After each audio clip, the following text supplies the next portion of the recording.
Late November. Empty apartment. The kind of quiet where the fridge hum becomes the loudest thing in the room. Third night in a row choosing the couch over a phone call. Choosing the book over the invitation. Choosing the silence. Soren called that independence for a long time. Freedom from noise, from obligation, from the particular exhaustion of performing interest in other people's weekends. It felt earned. It wasn't.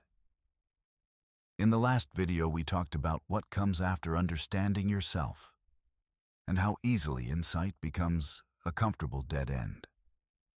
Here's the first test of that idea.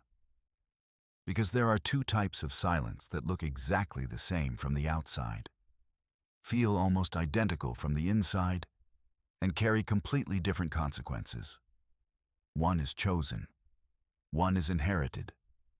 And telling them apart is harder than anyone in this space is willing to admit.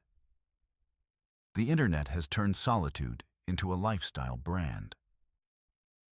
People who love being alone. Millions of views. The power of solitude. Bestseller territory. Quiet is the new cool, and there's real science behind some of it. Researchers at Carleton University spent years mapping subtypes of social withdrawal and found that self-determined solitude correlates with creativity, emotional stability, and autonomy. Genuine solitude, chosen by a person who has relationships, could be social and consciously prefers stillness. That's a legitimate psychological strength. But they also found a second subtype that mirrors the first almost perfectly. Same apartment, same quiet Friday night, same reported satisfaction with being alone. Completely different engine underneath. They called it unsociability driven by avoidance. The first person is at peace. The second person is hiding, and neither one can always tell which category they occupy. The internet somehow left that part out of the aesthetic. A study of 890 adults measured the gap between genuine unsociability and social avoidance. The behavioral signatures were nearly identical.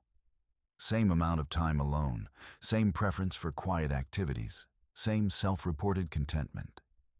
The divergence showed up in one place: what happens when solitude is removed. When an unexpected social situation arises, the person in chosen solitude adapts, engages, and returns to quiet afterward because they want to. The person in habitual isolation panics, withdraws, and returns to quiet because they have to. Same silence, different operating system entirely. 3 markers separate them. Behavioral markers that show up in everyday life, not on a personality quiz. Marker 1. The invitation test. A friend calls with plans. Genuine solitude responds with a clear decision: not tonight, but let's do Thursday. There's flexibility in it, a sense that the quiet is a preference and not a fortress. Habitual isolation responds differently. Relief when the plans fall through. A flash of something tight in the chest at the possibility of saying yes, followed by a story that was ready before the phone rang. Too tired. Busy week. Need to recharge. The story is the tell, because it arrives too fast, too complete to be assembled in the moment. Marker 2. The content test. Chosen solitude has texture to it.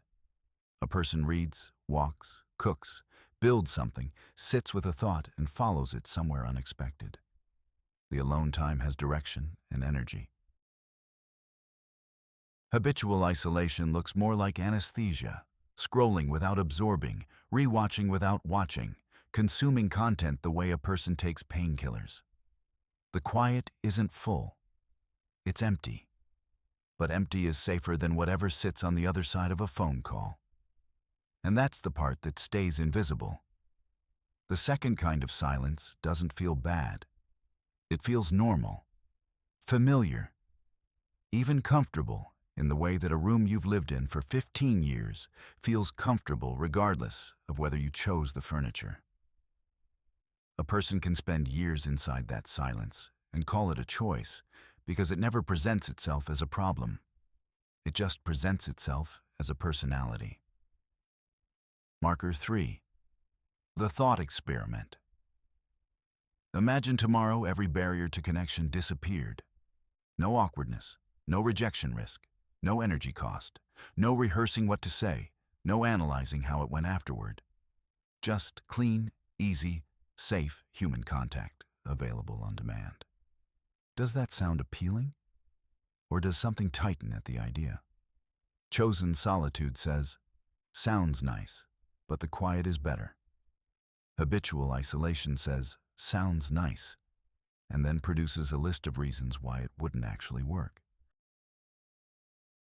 The reasons are the mechanism.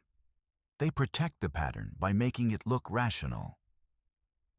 A longitudinal study tracking over 1,000 adults found a phrase that surfaced constantly in both groups. I like being alone. Researchers heard it from people who genuinely preferred solitude and from people who were deeply lonely.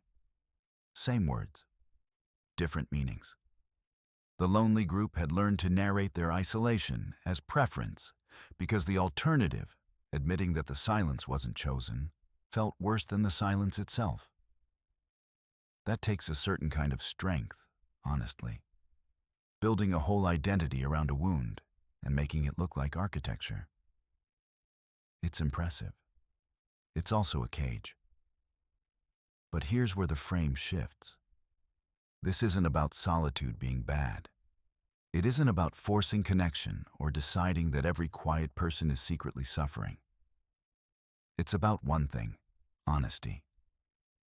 Genuine solitude doesn't need defending. It doesn't need a YouTube video explaining why it's valid. Doesn't need an internet community confirming that quiet people are deeper. And doesn't need to be performed. A person who genuinely chose the quiet doesn't spend time proving it. They're just quiet.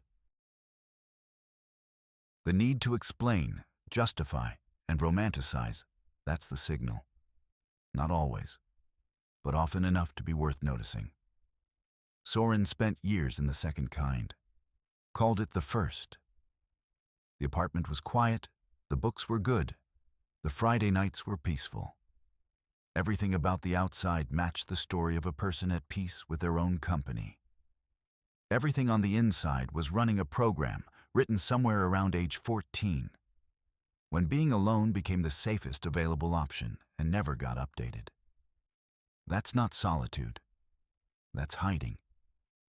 And the fact that it looks beautiful from the outside doesn't change the mechanics underneath. So, which silence is this? The one that was chosen, or the one that arrived so early it felt like a choice? There's no shame in either answer, but only one of them moves. Next time, there's a word the internet uses constantly for this, and they've got it completely wrong. That's Tuesday.